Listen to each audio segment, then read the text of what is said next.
हरे कृष्णा। भगवद गीता अध्याय 1 श्लोक संख्या 41।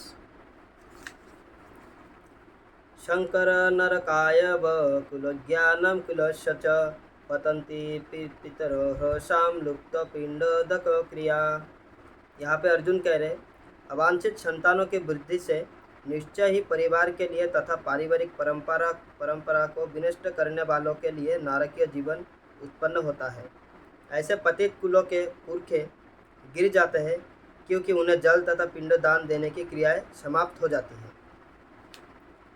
हमने पिछले श्लोक में देखा अर्जुन कह रहे कि किस तरीके से वर्ण संकर पैदा हो जाता है समाज में, और इस श्लोक में अर्जुन कह रहे कि वर्ण संकर पैदा होने से समाज में क्या क्या सुविधाएं होगी। तो यहाँ पे बता रहे, देखिए बाकी कुछ यहाँ पे अर्जुन ने बताया नहीं, सिर्फ पिंडदान के क्रिया को बताया क्योंकि हम मानव जीवन के लिए उद्धार होना सबसे बड़ा टास्क है। बाकी भौतिक क्रियाएं होते रहेंगे। यहाँ पे अर्जुन ने ये नहीं कहा कि अगर उनके माँ बाप मर गए तो लोग पढ़े लिखे नहीं होंगे, पढ़ा लिखा नहीं होगा तो पैसे कैसे कमाएंगे, पैसे कैसे नहीं कमाएंगे तो खाएंगे पीएंगे क्या, इस बारे में बिल्कुल यहाँ पे बात नहीं किया गया। यहाँ पे उसी चीज़ के बारे में बात किया है जो मोस्ट इम्पोर्टेंट है। और कौन सा चीज़ मोस्ट इम्पोर्टेंट है? पिंडदान। यानी जो एक बेटा का कर्म होता है, एक पुत्र का जो कर्म होता है, सबसे बड़ा कर्म होता है अपने माँ बाप को उद्धार करना। उसी तरह एक माँ बाप का भी सबसे बड़ा कर्तव्य होता है बेटा का या पुत्र जो भी संतान है उनका इस धराधाम से हमेशा के लिए उद्धार करा देना।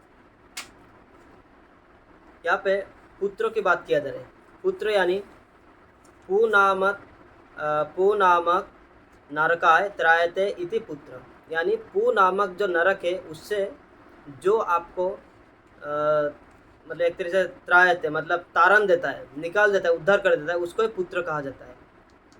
अगर आपका पुत्र आपको अगर पू नामक नरक से नहीं उद्धार कर पाया या नहीं किया तो फिर आपके पुत्र कहलाने के लिए लायक नहीं है, फिर वो मूत्र बन जाएगा।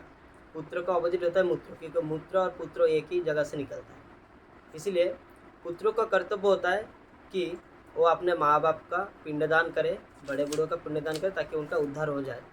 अब ये पुत्र ऐसा कब करेगा? जब उसको अच्छे संस्कार मिलेगा। हम उसको कुछ बताएंगे नहीं, समझाएंगे नहीं, शिक्षा संस्कार हम देंगे नहीं, फिर वो कैसे करेगा? क्योंकि उसको खुद नहीं पता। इसीलिए सबसे पहले संस्कार हमको देना पड़ेगा। और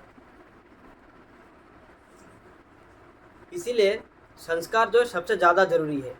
पढ़ा लिखा खाना पीना ये सब तो होता रहेगा, लेकिन संस्कार सबसे ज़्यादा ज़रूरी है।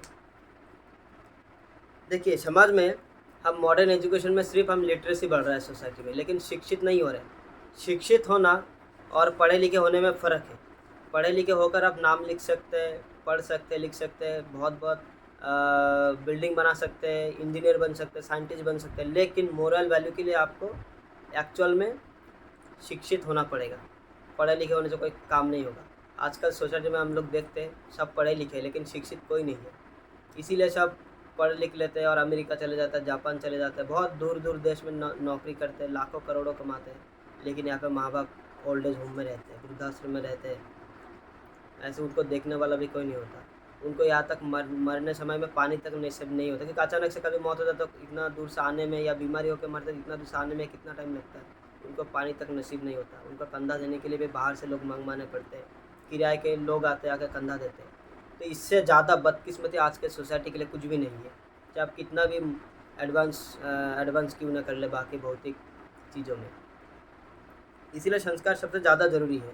मटेरियल एजुकेशन मटेरियल सब कुछ तो होता रहेगा, लेकिन संस्कार सबसे ज़रूरी है, क्योंकि वही पुत्र आगे जाकर आपका जो कुल परंपरा है उसको फॉलो करेगा और आपका जो कुल का नाम भी रोशन करेगा। हरे कृष्ण।